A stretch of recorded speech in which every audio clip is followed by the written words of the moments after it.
I cannot get out of. Okay, awesome. All right. Okay, so for those that are already here, welcome. Desiree will take the lead for this presentation, and you are in good hands. But as we have been doing, we will record the session so that we can share them on YouTube afterwards for anybody who was unable to be here with us during the meeting. And as you know, the session will be in English, as Desiree is joining us from the US. And Desiree, please do not hesitate. Send me a text if there is anything.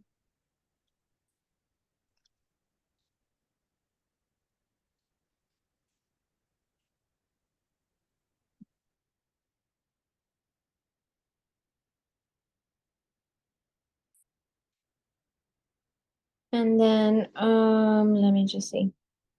All right. Okay, so I will, if anything, chime back in later if I am done a little bit before you are done. Oh, I can't hear you. I think you're muted. Said I'll give it a few, maybe start at Yes. 6:35, 6.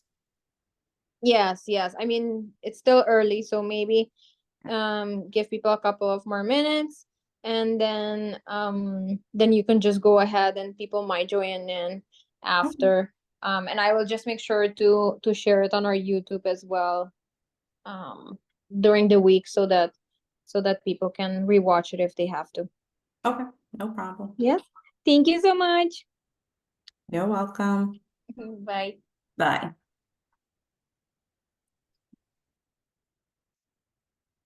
Okay, everyone. So I will start around 6:35 to have people, give people time to join us.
Hello, everyone. Again, just letting you know we will begin shortly in about 4 minutes at 6:35.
Hi, hello, everyone.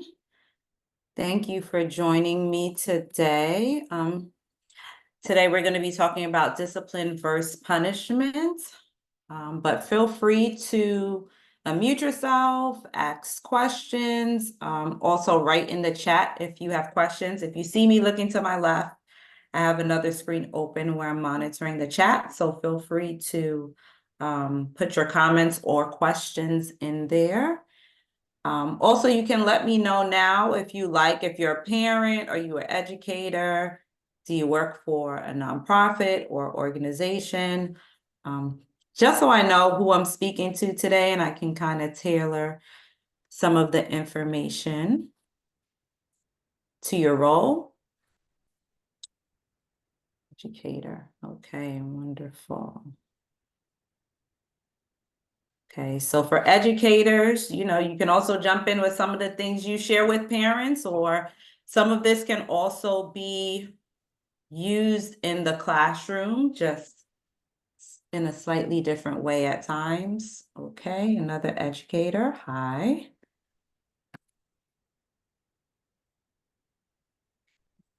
Share my screen.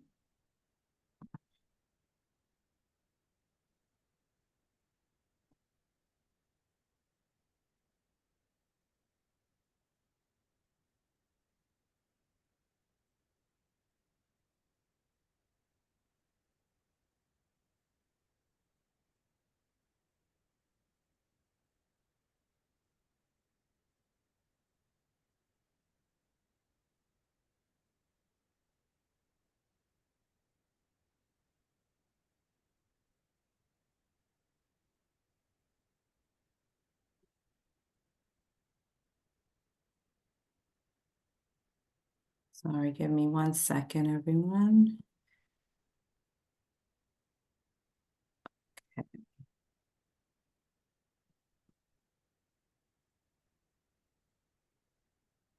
All right, wonderful. Okay, so my name, for those who haven't attended the previous trainings, my name is Desiree Onyema. I'm a school psychologist.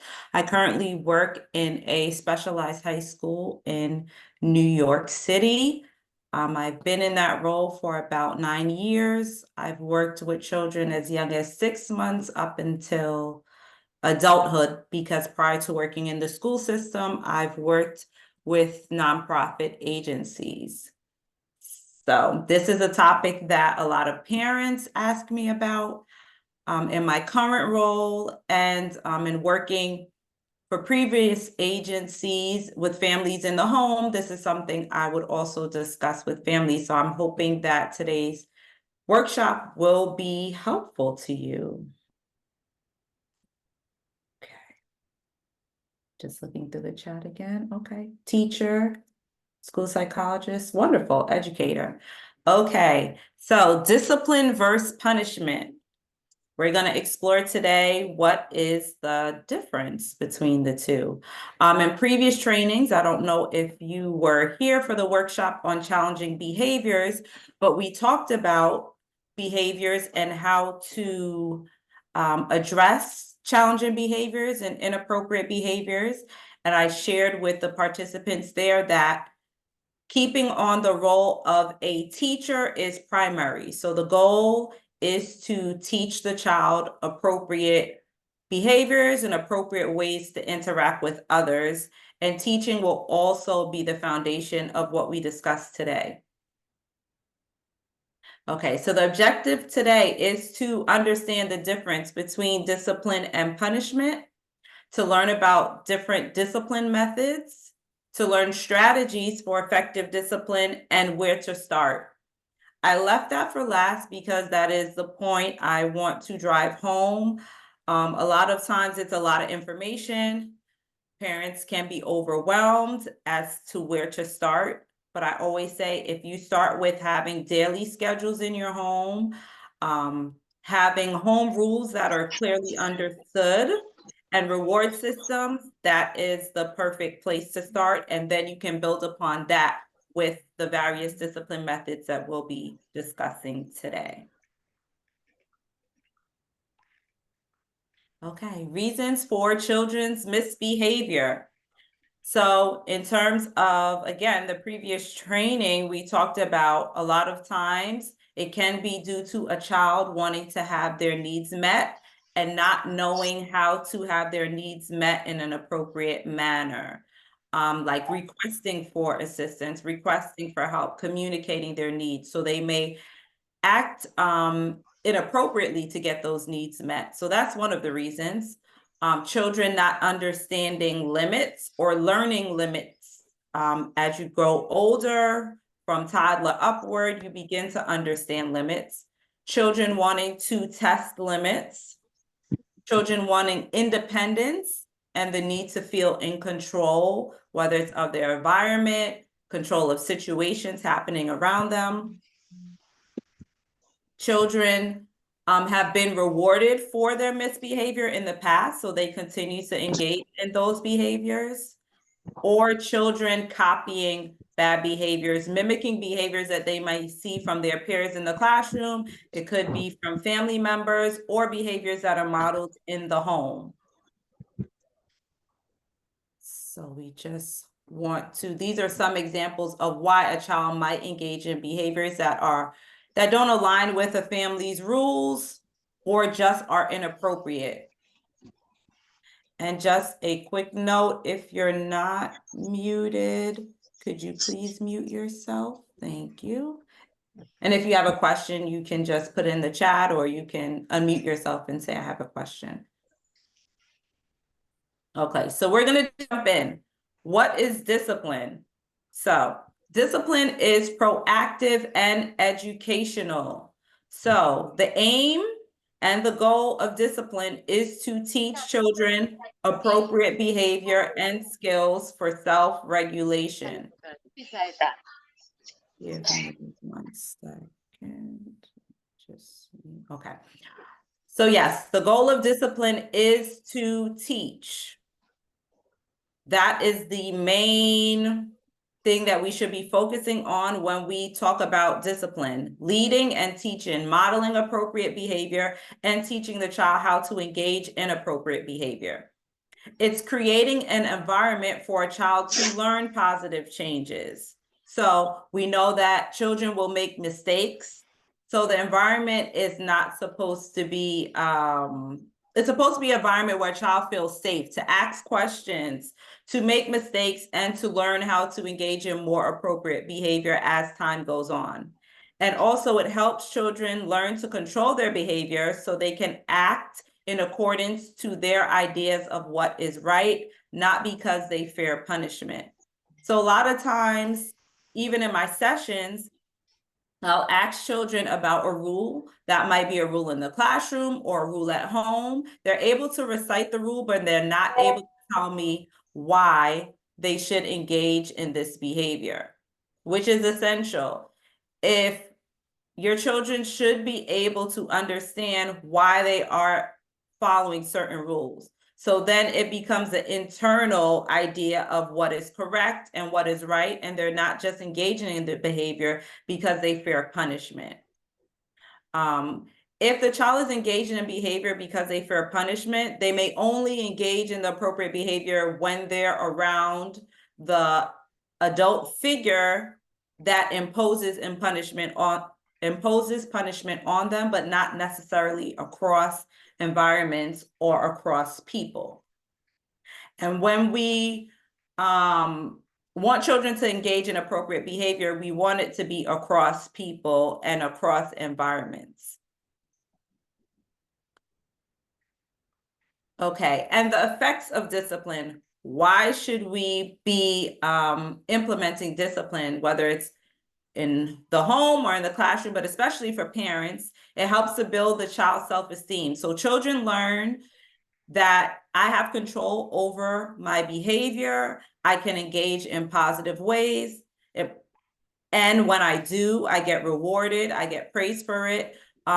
Naturally, people want to interact with me. So it builds the child's self-esteem. It sets a good example of effective ways to solve problems. So it builds their problem-solving skills. When they understand how to interact appropriately with their environment and other people, other children, other adults, it creates internal discipline and self-control. So it's not that an adult or an adult figure is imposing this on them. They have their own internal discipline and learn how to control their emotions based on the situation, or their behavior based on the situation or environment they're in. It teaches responsibility, it teaches appropriate behavior, and it fosters long-term behavioral change. So the difference you'll see between discipline and punishment is that discipline fosters long-term behavioral change, and oftentimes punishment is short-term behavioral change. You'll get a deeper understanding as we go through the presentation. Okay, punishment. So punishment is reactive. Punishment comes after a behavior that the adult does not agree with or that is against the rule, but it doesn't focus on teaching. It's just a reaction to the child's behavior. And it tends to focus on the wrongdoing and assume negative intent, meaning the adult will usually assume the child intended to act this way. Not that they lacked the skill or they weren't taught the rules, but they are purposely demonstrating the inappropriate behavior, which is oftentimes incorrect, especially with young children and as children grow into adolescence. It is the job of the parent and adults in their environment to teach them appropriate behaviors, to model appropriate behaviors, and have the child understand what is appropriate. It's an imposition of something negative or unpleasant on a person in response to a behavior that is deemed wrong, and punishment is usually about power. Again, the focus of punishment generally is not to teach a child. It's to solidify that I'm the adult, I have the power, this is what I want you to do, and I'm going to impose something negative so that hopefully in the future you don't engage in this behavior again. Which the child will most likely engage in the behavior again because you are not teaching them the appropriate way to get their needs met in that situation. The purpose is to stop a child from doing what you don't want them to do, using an unpleasant method, and it can include verbal reprimands, which we don't recommend, screaming. It could be belittling a child. It could be just saying no. Physical punishment, which includes spanking, which is not recommended, or the loss of privileges. The loss of privileges is not necessarily wrong, but again, there needs to be a teaching aspect so that the child understands what is the appropriate behavior that you would like them to engage in. Okay, the effects of punishment. So it can often tear down self-esteem, especially if an adult figure is only focusing on negative or inappropriate behaviors a child is engaging in and not rewarding or giving positive praise for appropriate behaviors. So the child is only getting negative input. You're doing this wrong. You're losing all your privileges. And again, if there's no teaching in it, the child is not even aware of what they should be doing the next time to not lose privileges in the future. It can teach a child violence, especially if you're using physical punishment, and the child might understand that that's an acceptable way to solve problems. It can create fear and shame, especially if it's not a safe environment for the child to ask questions of the adult figure or parents, or they're made to feel like they're bad, using labels on a child instead of focusing on the behavior and addressing that. Oftentimes in punishment, labels are used. You're lazy, you don't listen, and the child can internalize that. It produces resentment and rebellion, oftentimes seen in teenage years, even young children too, but it can be seen in adolescent years. It does not teach what the child should do instead, and only short-term results. So oftentimes when punishment is the method used to address inappropriate behaviors, again, the child may only stop engaging in that behavior when in the adult's presence, but in other situations, they will still engage in that behavior. So those are the clear differences between discipline and punishment, and why the recommendation is that discipline is used, teaching is used, modeling is used, rather than just imposing a negative stimulus on the child or taking things away. Okay. Discipline methods. I included this chart, not necessarily for the focus to be on the years, but to give a list of various discipline methods that I'll go in more detail about. The years on the side is just an indication that the method should also correlate to where the child is developmentally. Again, a child with autism might be in a range of different developmental stages that don't match their age. So on the next slide, I'll show you generally how the methods align with where they are and what the child is able to do or understand. But these are some general discipline methods. Changing the child's focus, which is for especially young children generally, it's called a distraction technique. Removing tempting things and changing situations, removing the child from an activity, encouraging the child, giving the child time out, using natural and logical consequences, ACT, which is a method that is often used in play therapy, where you acknowledge the child's feelings, communicate the limit, and target alternatives. And as a child gets older, especially in teenage years, the recommendation is you allow some give and take and agree to shake on it. They're able to work with you to come up with rules and negotiate, usually as they build certain higher level skills. So again, we're going to go into more specifics about some of the key methods that I'd like you to know a little bit more about and that can be implemented in the home environment. Okay, progression. So considering what stage your child is in is essential.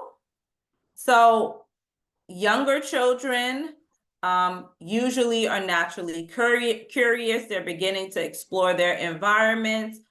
They may not have as much language yet. They're at the stage of starting to imitate the actions of behaviors in adults. But even if your child is past toddler stage and is in this developmental stage, these are some of the discipline methods that you would use, especially if they're not at the point where they're able to understand complex commands. So you would really try to incorporate environmental control, consistent routines, setting limits, redirection, which is something that is helpful, especially for younger children, simple examples and simple choices. So not to overwhelm the child, especially if the child, again, is only able to understand and follow simple commands or directions. You want to use very basic examples and choices for them. As the child gets older, you'll see where we get to around the orange, if they're at the stage where they're becoming more aware of people around them, they're able to understand rules, basic rules, but on their own, they're not able to designate whether certain behaviors are necessarily right or wrong. If they're at the point where they're starting to understand time, and they have a ability to understand basic emotions, they're just developing some understanding of perspective taking, you can incorporate more complex discipline methods. So there you can begin to start to give more complex verbal explanations as to why this is a rule in the house and give reassurances. And then this is where the incorporation of natural and logical consequences come in, and the stage where timeout can be used. Again, we're going to be talking about later on situations where timeout is appropriate and when it's not necessarily appropriate. As a child moves into being able to verbalize their own thoughts and views, they might ask you questions. Why do I have to follow this rule? Why is this rule important? Again, you can use the previous discipline methods, but you can build on it in terms of using negotiation at this point with children. They're able to offer some insight of what they would like to do, or maybe an alternative, whether that can be possible. And those are discussions you can have with the child as they're beginning to understand and formulate their own views on different rules that may be present in the home or in their environment. And lastly, when children begin to develop higher level thinking, they're able to think abstractly, they're able to think in terms of long-term goals, they're able to set personal goals for themselves, and they're becoming more independent. That's when we talk about providing guidance and support, having them be able to identify, if this is my goal, this is how I would like to reach it, having more open conversations about rules and how they would like to be more independent and what that looks like. And also contracting is something that can be used during this time, an open discussion and developing, okay, this is how I would like to gain more independence, and what does that look like, and how does it relate to the current rules in place? So this slide is just for you to think about what stage is my child in, and how does that relate to the various discipline methods that are available to me, and how I can use them within the home. And again, any questions, you can put them in the chat as we move on. Okay, so redirection. Let me make sure this is not, okay. Redirection is a common strategy that's used to guide behavior away from inappropriate or undesirable behavior to more acceptable alternatives. Oftentimes, again, it's used if your child is in the earlier stages of development. It can be used especially with younger children, redirection, because they're just learning how to use items in their environment appropriately and how to interact with others appropriately. We're going to watch a short video, but one example is if your child is drawing on the walls with crayons. We know that's not an appropriate place to draw, but children are exploring, they're just learning how to use the tools in their environment. So redirection would look like telling the child, walls are not for drawing. Here's some paper and crayon. Can you draw me a big, beautiful sun? So in there, you're letting the child know that this is not how we utilize this tool, paper and crayons, and this is the alternative place. So instead of a wall, you're going to be drawing on paper, and you will provide the child with a piece of paper or a coloring book to draw instead. So in that moment, you are teaching them the appropriate way to use items in their environment. So this can be a helpful strategy when you're beginning in the early stages to teach children about rules, how to interact with their environment, how to interact with people in their environment. So we're going to watch a short video that discusses this a little further.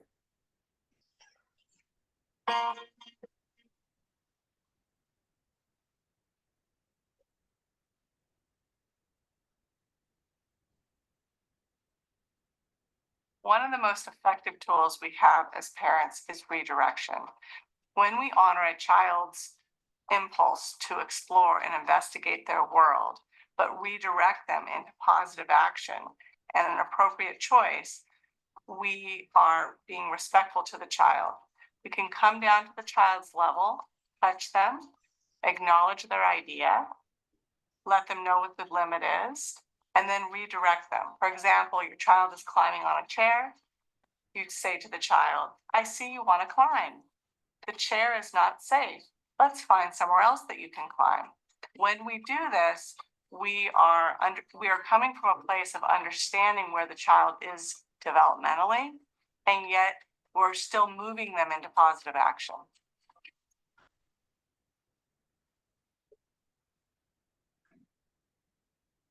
Okay, so that was just another example of redirection, especially children. They want to get energy out. Oftentimes that's a complaint when they're in the house. They might be jumping all over couches, jumping on furniture, engaging in things that they shouldn't be.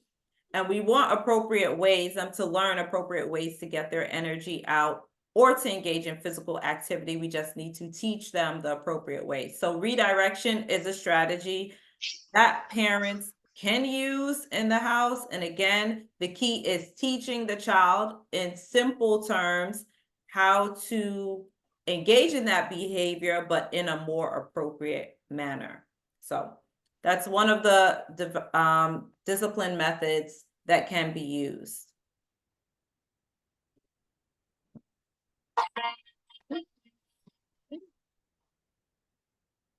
Okay. Another discipline method is time outs. In some homes, it's time out. I know in school, it could be a calm down corner, at home, a reflection area. But timeout is really for the time, giving the child time to calm down and reflect on their behavior. So timeouts are a form of discipline commonly used with children to address behaviors that are inappropriate, disruptive, or unsafe. The goal of a timeout is to give the child an opportunity to calm down, reflect on their behavior, and learn from their actions.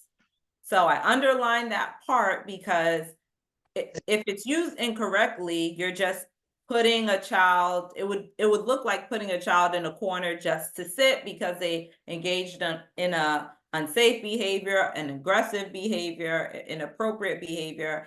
And then when the timer is up, bringing them back to the activity or environment that they were in. But that's the incorrect way to use it, because again, the goal is for the child to reflect on their behavior and learn from their actions. Timeout should not be something that's used for all behaviors. Again, generally the more serious behaviors, I'd recommend timeouts to be used for. And I'm going to go through the list in general of how timeouts can be used appropriately, but also some things to take into consideration in terms of timeouts. So if timeouts are going to be used as a discipline method, the adult has to explain timeout or show it to your child in a way they can understand.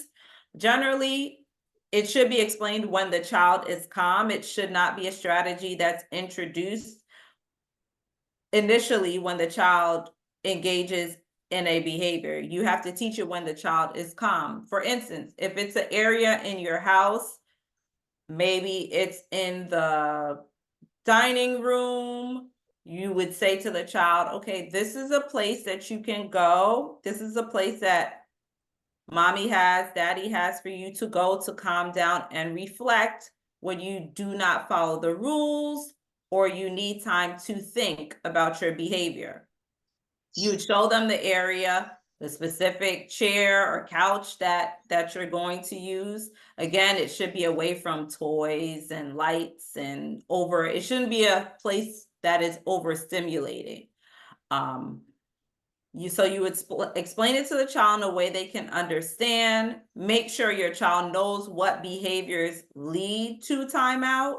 So again, the child should know, for example, if I hit a sibling, this is an area that I will go to calm down and think about my behavior, and then we'll talk about it. So you need to list to your child, explain to your child what is going to lead to them being in this area or needing this area. You have to use timeout the same way every time. So consistency is important. And it should happen immediately after the behavior to understand cause and effect, especially with younger children. So if a child engages in inappropriate behavior at 2 p.m., the parent should not be putting them in a calm down area or timeout area at 4 p.m. It needs to occur immediately after the misbehavior happens so that the cause and effect connection is understood. Now, there are some things to consider. I recommend using timers, especially with younger children, but really with all children. so that there's an understanding of time. A lot of times 1 minute can seem like 10 minutes to a child, but if there's a visual aid like a sand timer, some of the cooking timers that they have can be helpful, so the child knows exactly how much time is on the timer. Conventionally, they recommend 1 minute the child's age, but again, with the child with autism, I wouldn't say that's a hard, fast rule. I think it should be based on the child's ability to stay in timeout, the time that you're giving them, and to reflect on their behavior. So it might be different based on the child. Okay, some things to consider if this is a discipline method that you're going to use. What is the function of the behavior? So again, in a previous workshop, we talked about understanding the function of a behavior before addressing it in a specific manner. So timeout should not be used when the function is to escape. So there are various functions of behavior. If the child is engaging in the misbehavior, inappropriate behavior to escape a situation, get away from a situation or a person, timeout is not a strategy that you would use, because for timeout, you actually are removing the child from the situation or the specific person in their environment. So you're actually, they will engage in the behavior because it gets what they want, which is to be away from the situation. Timeout is usually used when the function of the behavior is attention. Whether it's adult attention, peer attention, that's usually when timeout would be effective. The second thing is the demand appropriate, or does your child have the skill? So timeout is not a discipline method that you would use if the child does not have the skill to engage in the behavior that you would like them to engage in. Because it's not, the child's not engaging in behavior because they understand the rule and they're choosing not to follow it. It's because they do not currently have the skill level to engage in the behavior that you're requiring of them, whether it's sitting at the table for 30 minutes to do homework. Your child might not be able to sit that long. So the expectation should not be 30 minutes. And if they're unable to meet 30 minutes, then you're putting the child in timeout. You need to understand what is your child capable of doing in terms of the household rules and expectations that you have in place. And also, is the demand that you're requiring of the child appropriate at the time? We also want to consider sensory sensitivities. So it should be a place where the child can calm down without being overstimulated. So it shouldn't be a place where there's toys or music playing. It shouldn't be loud. It should be a place that is actually calming for the child. And this one is a key to consider for parents, the last point. So visual support, social stories, and calming techniques may help the child regulate their behavior without the need for timeout. So again, timeout is not the first discipline method that you should go to in terms of addressing misbehavior, inappropriate behaviors. I would recommend using visual supports. Oftentimes, visual stories are helpful to teach children appropriate behaviors they should be engaging in, and teaching children coping strategies, whether it is listening to a book when they're frustrated, so that it helps them remain calm and that they don't engage in inappropriate behaviors, or taking a deep breath or drinking water.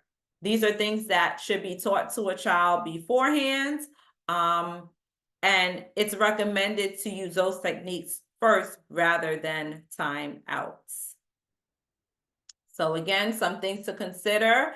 It is a discipline method that can be used, but it's not the first you should go to. And teaching has to take place before timeout is even used. Okay, again, if you have any questions, you can put it in the chat. The next slide is a visual aid that can be used for children, especially children with autism. Because when we say reflection, I would recommend using a visual aid to help a child reflect. So this is just an example of a tool that can be used to help the child reflect on their behavior. So you'll see at the top, it says, how are you feeling? It's having the child think about how they're feeling in the moment. Are they frustrated? Are they scared? Are they sad? Are they tired?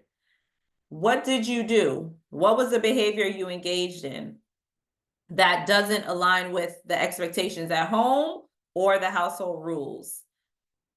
Did you scream? Did you throw things? Did you bite someone? Did you hit your siblings? What was the behavior you engaged in? And again, having them think of what is a more appropriate behavior? What are you going to do next time?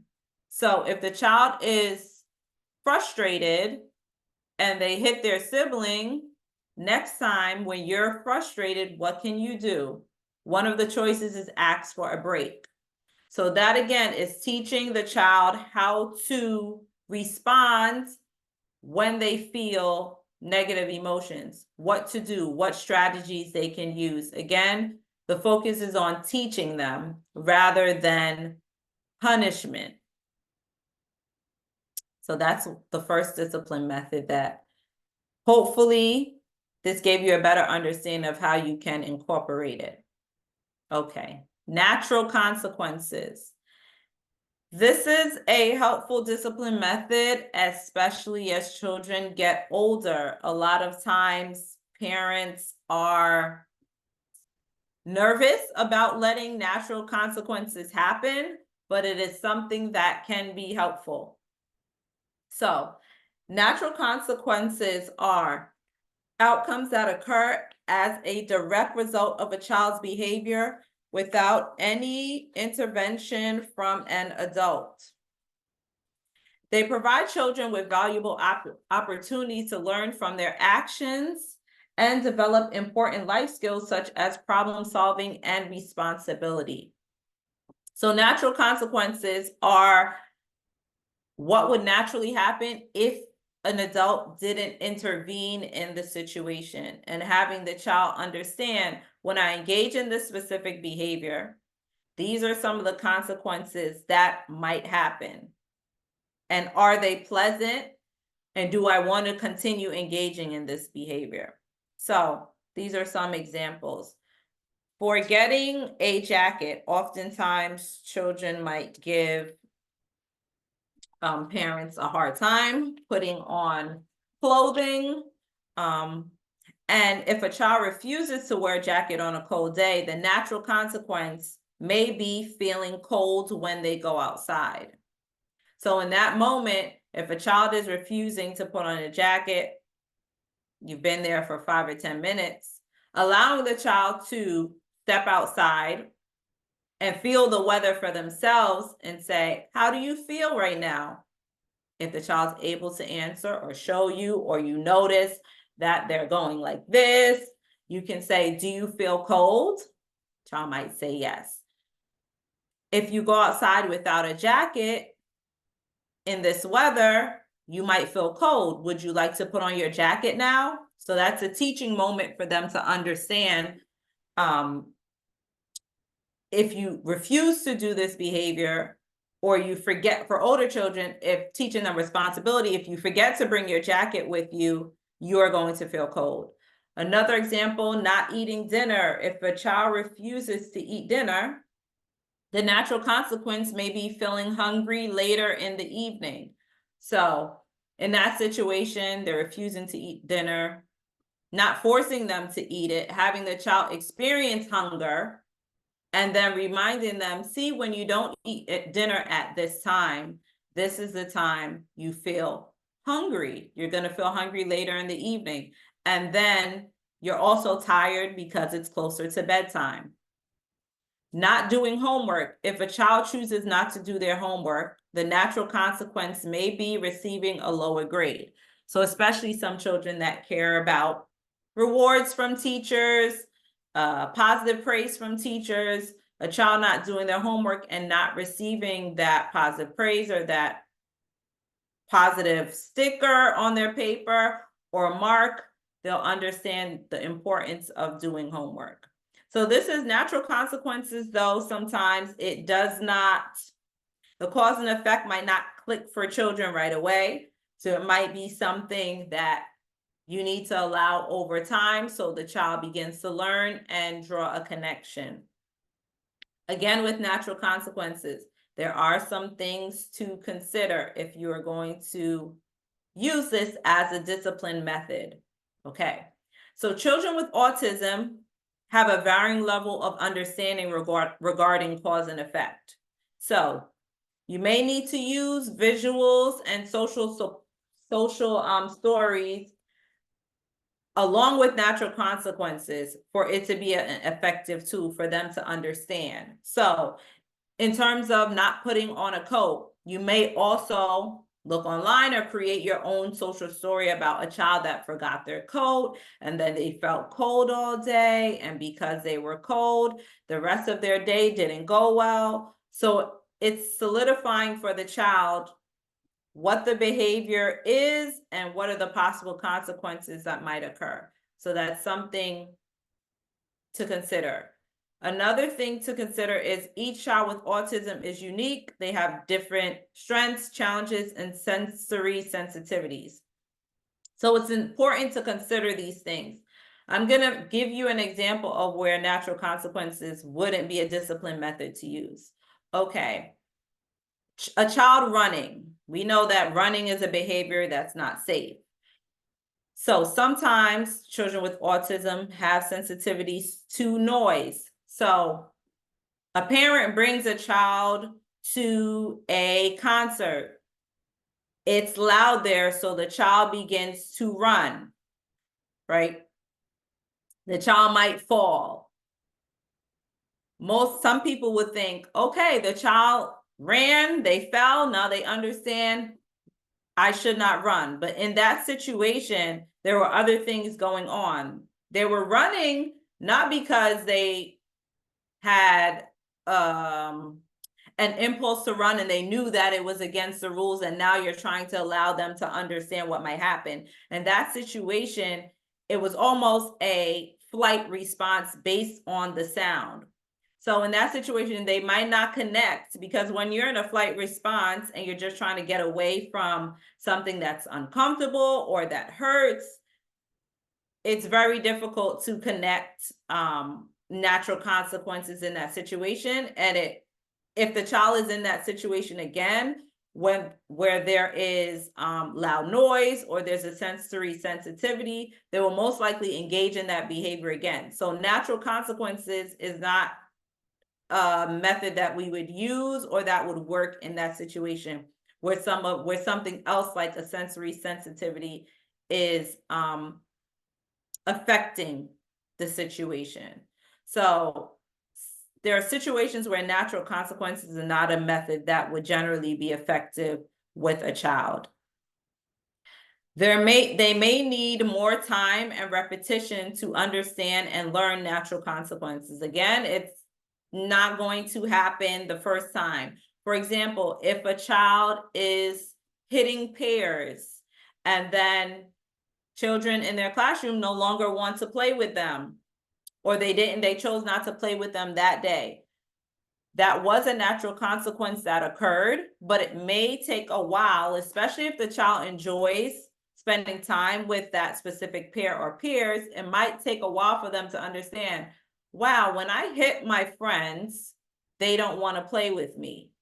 It might not happen in the first instance that they hit a peer, but over time, if they're engaging in this behavior and that's a consistent response from peers around them, because they value spending time with those peers, they might understand this is not a behavior that I want to engage in. And lastly, ensuring that the natural consequences does not pose a safety risk to a child. So we're not going to let natural consequences happen in terms of safety concerns. So if your child likes to touch the stove, you are not going to let them burn their hands to teach them that when you put your hand on the stove, it's going to get burned, and that's why you should not do it. So in safety situations, this is not a discipline method that we would use, but it is helpful to allow children to experience natural consequences to understand the effect of their behavior. So this is another thing, a discipline method that you can have in your toolbox to use with your child. Okay, the ACT model, many of you may not have heard of it. It is a model for discipline that was developed by Dr. Gary Landreth. He's a prominent figure in the field of child-centered play therapy. So therapists use this in sessions, but it can be also helpful for parents. And the ACT model is designed to help adults manage children's behavior through a structured approach. So the model focuses on addressing difficult behaviors in a constructive and supportive manner. So it's a 3-step model. The first step is acknowledging the child's feelings, then communicating the limit, and then targeting alternatives. So how does it look to acknowledge the child's feeling? So you're letting the child know that you know how they're feeling, and it will help the child feel understood. So you're not ignoring the child's feelings. If a child is crying, you're not ignoring that they're crying and just telling them the limit, that they shouldn't engage in this behavior or this is against the rule. You're first focusing on acknowledging the feeling. So you're letting the child know, I see that you're upset, I understand that you're tired, or I understand that you're frustrated. Then you're communicating the limit. After acknowledging the child's feelings, it's important to communicate the boundaries that need to be followed. So for parents, it's important to communicate the household rules that you might have or the expectations that you have for that situation. And then finally, you're going to offer alternatives or choices to redirect the child's behavior in a positive direction. So I'm going to give you a scenario to help you understand this model a bit better. So a child is refusing to do their homework. The child might be tired or frustrated. They're not in the mood to do their homework. You would first acknowledge a feeling. You would say, I can see that you're feeling frustrated or maybe tired because you've had a long day at school. So the child is feeling comforted in knowing that you understand how they're feeling and you're acknowledging it. You would still communicate the limit. However, homework is important and it's something we need to do every day to learn and grow. It's part of our routine. I like this example because routine is in there, which we're going to talk about later. Having routine solidifies and lets the child know what is coming next and provides some safety and security. So you're communicating homework is important. Even though you're frustrated and tired, we still need to complete homework. And then you're given an alternative. Because they're tired and frustrated, you're saying, okay, how about we take a short break first? We can have a snack and relax for a few minutes. Then we're going to complete one subject at a time. And you're giving the child some control or choice in the situation. Would you like to start with math or reading? So this is a specific strategy that can be used across various situations.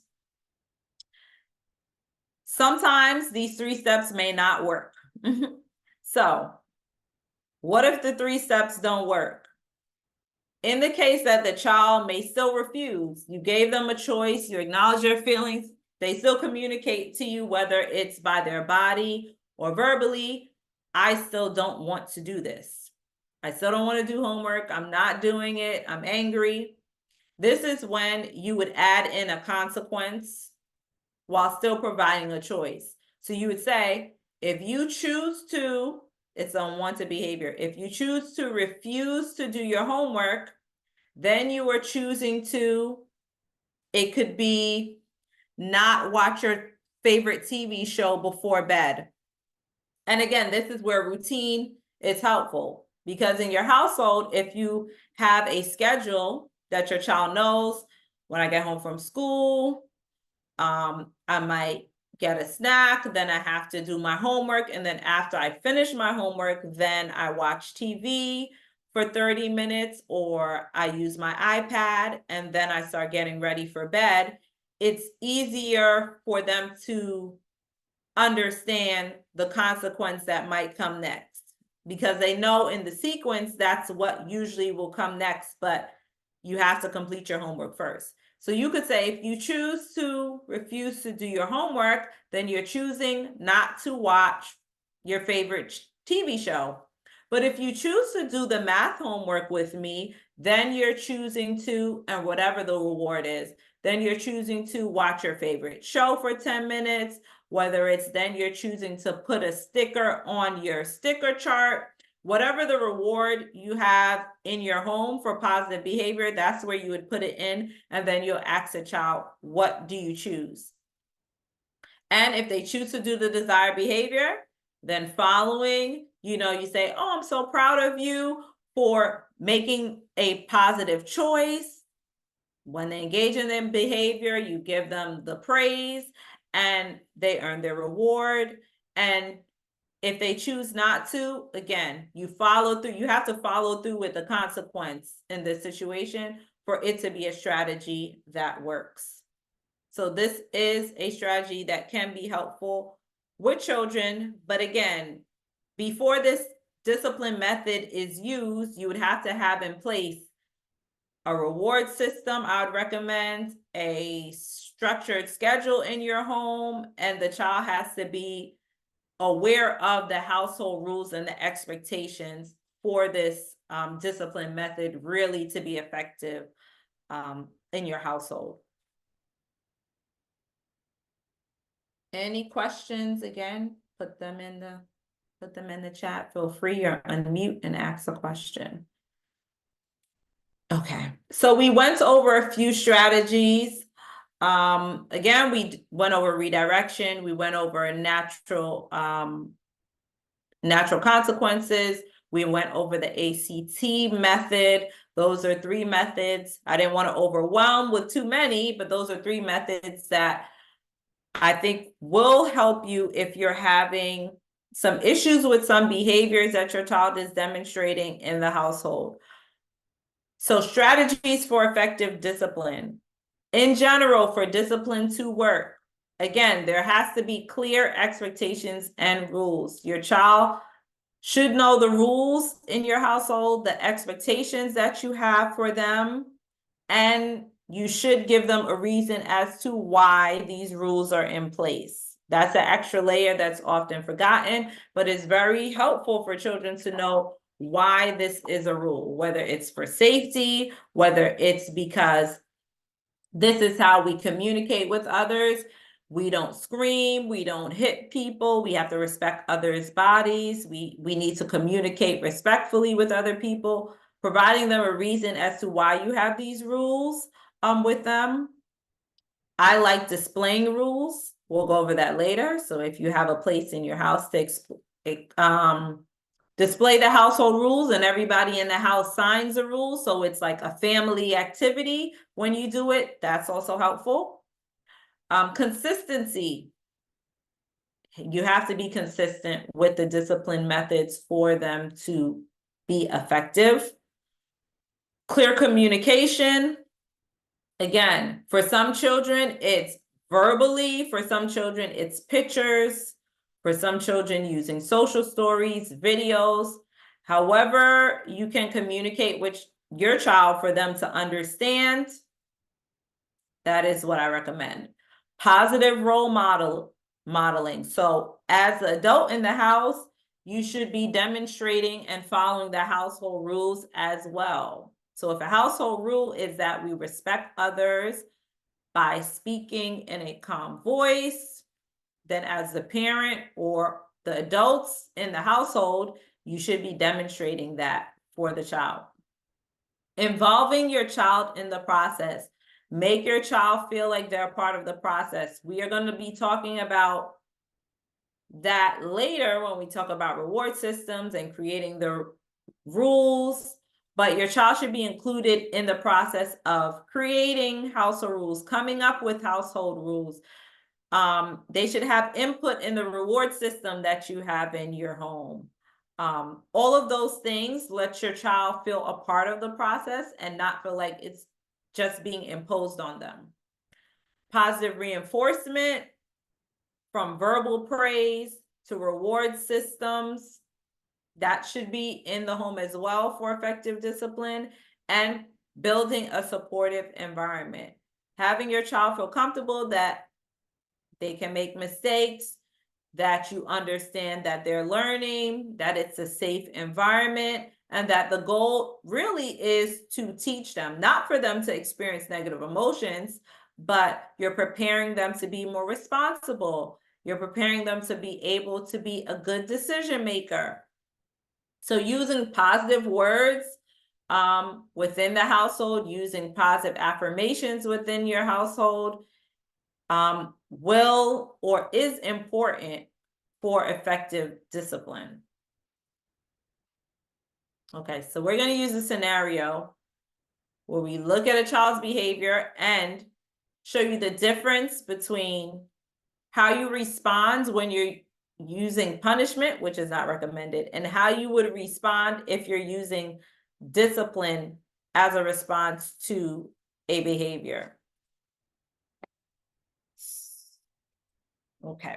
A 6-year-old child named Emma is repeatedly refusing to clean up her toys after playing. So this is an expectation in this household that after you play with your toys, that you clean them up, whether you put them in a toy chest, a bin, that's the expectation. Despite being asked multiple times by her parents, she leaves her toys on the living room floor and the couch. Okay, this happens a lot in households. How would you, if the behavior is being handled with punishment, how would that look? So again, remember, punishment does not teach. So a parent might choose to reprimand the child. So scold the child sharply for not cleaning up the toys. They might use a stern tone to emphasize their displeasure. So they might say, "Didn't I tell you to clean up those toys? Why haven't you cleaned them up yet?" They might give the child timeout. So in this situation, the child is placed in timeout for 5 minutes each time she refuses to clean up, and isolated from her toys and play area. So she's not allowed to go in the area where her toys are. The child might also lose privileges. So the parents are not allowing her to watch her favorite TV show or play with her favorite toy for the rest of the day. And they're telling her, this is the consequence for you refusing to clean up. And then they might force her to clean up. So even if it means taking her, holding her hand, and having her pick up each toy and put it in the bin. This is how you would respond if punishment is what you're using as a method. As you can see, having consequences is not a bad thing. However, in this scenario or this response, the parents did not teach her what the appropriate thing to do. No teaching is taking place in this example. She's just losing privileges, getting a timeout, and being forced to clean up. Now we're gonna look at how you would handle it if discipline is the goal. Again, clear expectations and rules. So the parents are, again, going over the expectations and rules with her. So they're explaining to her, Emma, you know that in our house, after we play with our toys, we expect you to clean up your toys. And they're telling her the importance. Why do we want you to clean up your toys? So whether it's if you leave your toys out on the floor, Someone might trip over them and get hurt. We like our house to be clean. It's important to be in a clean environment. However you're explaining to the child. And again, if the child understands verbally, if you're using a social story to go over, it could be the same social story that you use when you first explain the rules to the child. You're going over the expectations and rules again. Positive reinforcement. So the parent would already have if they know their child struggles with cleaning up toys, or if you know your child struggles with cleaning up toys, it would be helpful to have a reward chart for when they do clean up their toys, because that's the behavior that you want to increase. So if they don't have one, they can introduce a reward chart.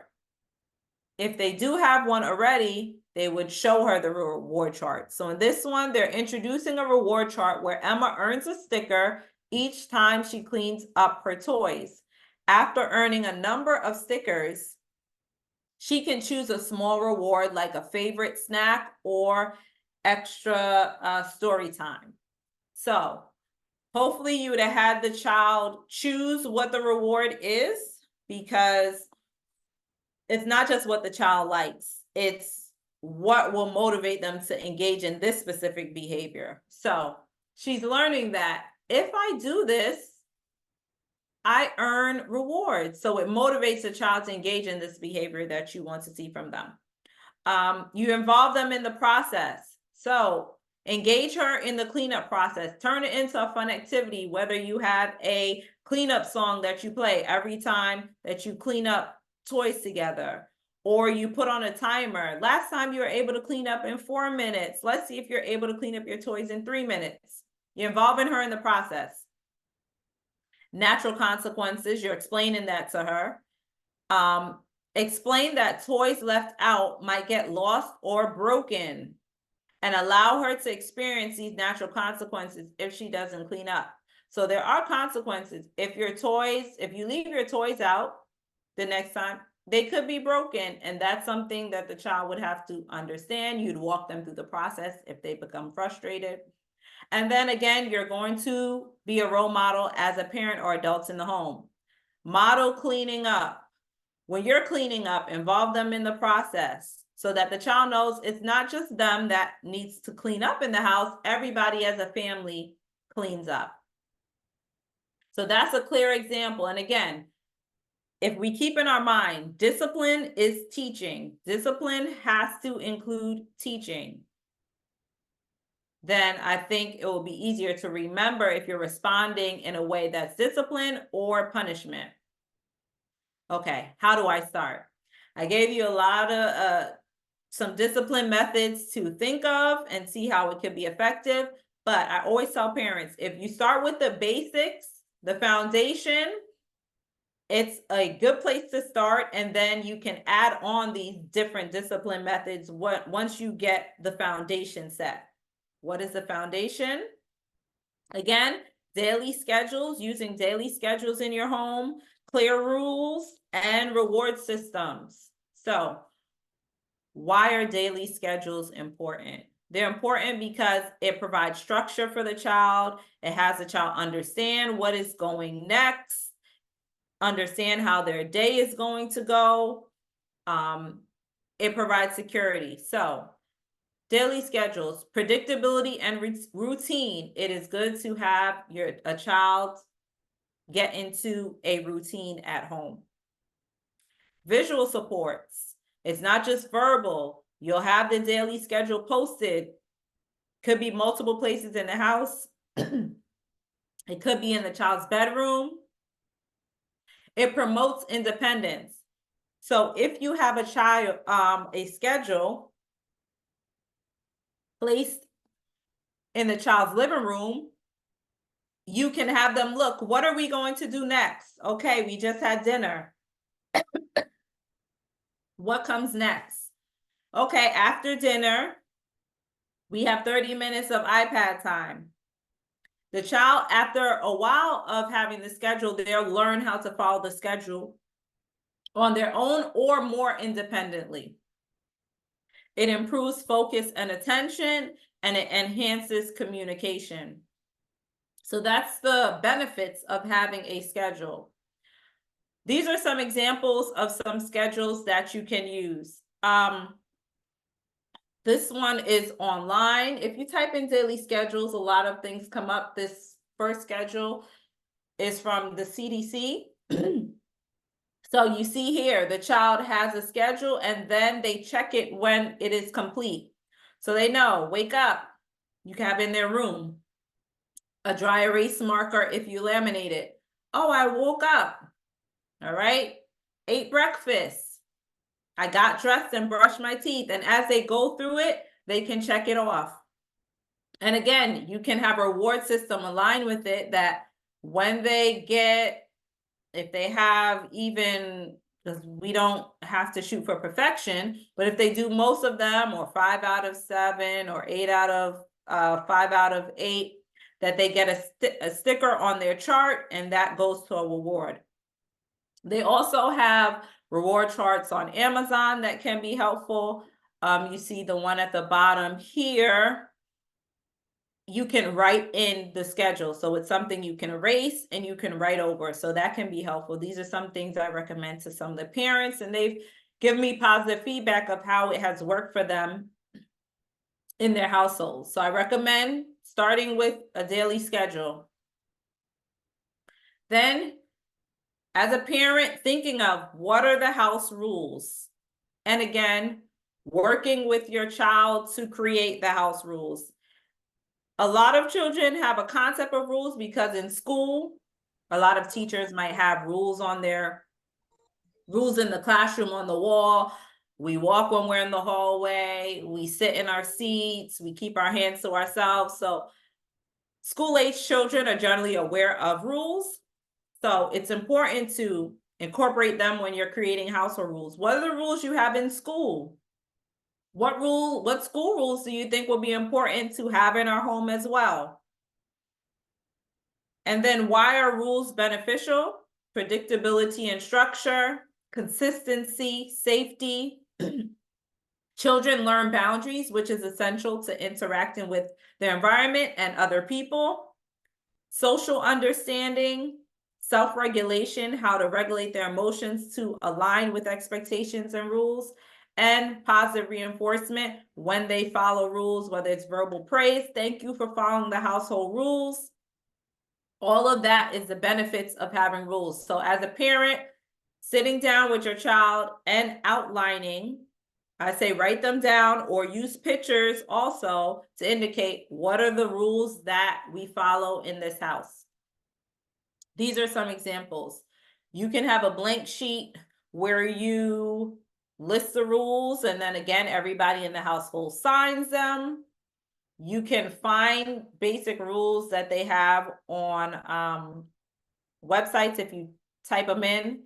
This was from Google and might have been from Etsy or one of the other sites. Here we share and look after toys, no screaming or shouting, no jumping on the furniture. We use kind words to each other. We listen to each other. We eat nicely at the table. We ask before taking or doing. We take off our shoes inside, and we use manners. Again, if the child, don't overwhelm your child. Even if you start with 4 rules you're focusing on, that's fine.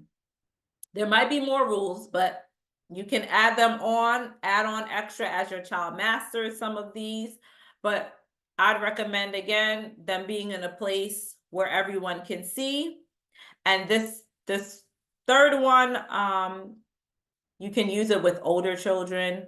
The list has a main idea and some points underneath it. So these are just some examples of how you can post the household rules in your house.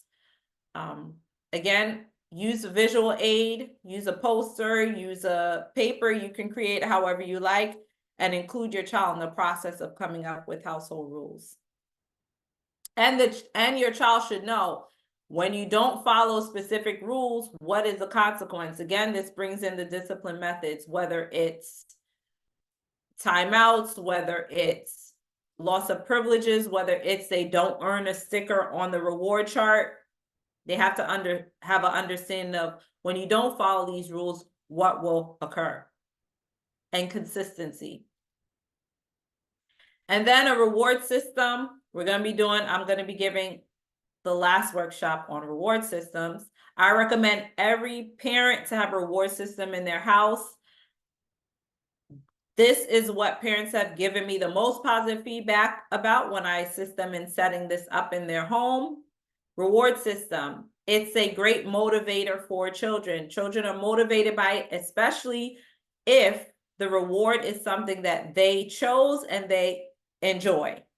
So they have to be included in the process. It's a form of positive reinforcement. It builds self-esteem because it lets the child know I do have self-control. And when I demonstrate positive behaviors, I do have the ability to demonstrate positive behaviors and be rewarded for it. It breaks tasks into manageable steps, meaning if you have chores in your house that you want your child to do, instead of just saying, when you come home, I need you to clean, that's overwhelming. It's not broken down. There's no examples of it. But if you have a reward system that says, spread your bed, pick up all your toys,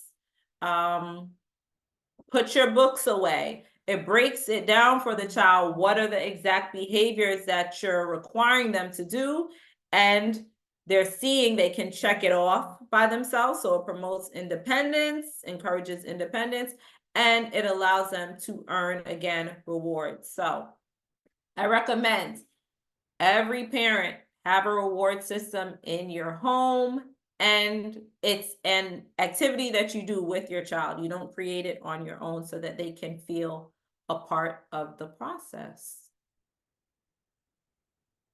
And these are some examples of reward systems. So on this side, we have something that I use often with older children. They're more behavior contracts, especially I'm in a high school with high school students. We have them in school, and I also give their parents contracts that they can use with them at home. So that might be helpful for older children. For younger children, you can find them online for free, and the one with Daniel on it is from Amazon. They're usually around like $8. These are good because you can wipe them off and you can write new rewards once a child is demonstrating a behavior consistently, no longer needs a reward chart for that behavior or behaviors. You can move on to other behaviors and have them rewarded. So here, the child is earning stickers when they stay in bed all night, when they brush their teeth, when they pack away their toys. And hopefully the parent went over what are the rewards, whether it's ice cream on a Friday, doing an activity together, going to the park on a Friday, whatever you use the reward, whatever the reward is though, it has to be only for this behavior. So you're not going to use it outside of that. So the child understands I have to demonstrate these behaviors to earn this specific reward. So again, this is something I highly recommend. And it's a great place to start. And then you can tack on the other discipline methods as well. So I thank you for attending the workshop. I'm going to have some question and answer at this time. Let me stop sharing. Okay. I'm looking at the chat. Does anyone have any questions or comments? Do you feel a bit more comfortable? I know for the educators sharing, oh, can I go back to page? I just saw, can you go back to page 21? Hold on a second.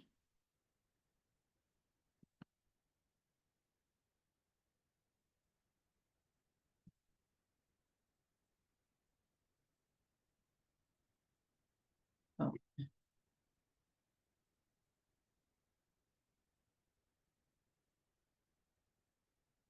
All right, for Gabrielle, I'm just gonna leave it on the screen for a while. Any questions or comments? For educators, do you feel comfortable sharing this information with parents, or do you feel like it will be helpful with parents that come to you and ask you, what should I do at home to address some of these behaviors? And for parents, do you feel like this is something feasible that you can incorporate? Again, for parents, I don't want you to feel overwhelmed. Just start somewhere. As long as you start somewhere, you're on the right track.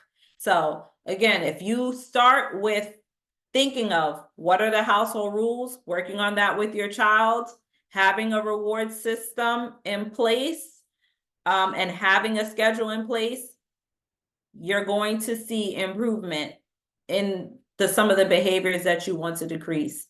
And then on top of it, if you add in the other strategies, that's going to be even more helpful for you. Okay, I'm gonna stop sharing at this point.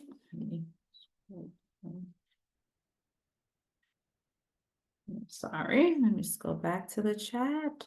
Okay, it's helpful. I'm glad. My email, if you ever have any questions, I'll just put it in the chat.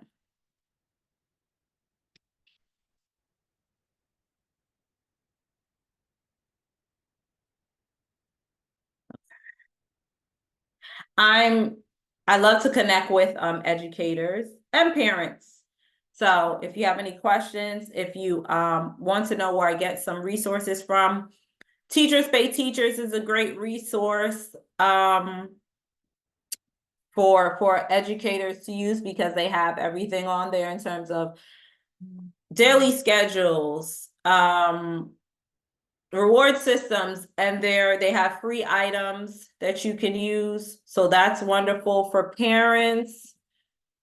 Centervention has free resources that you can use, centervention.com. PBIS World is a great website for strategies to use with children that you can use at home. And again, if you have any questions about resources or where to find them, you can always send me an email. And thank you for everybody for attending. Again, I hope this was helpful. And just know, as long as you're trying, you're in the right direction. I'm going to stop the recording.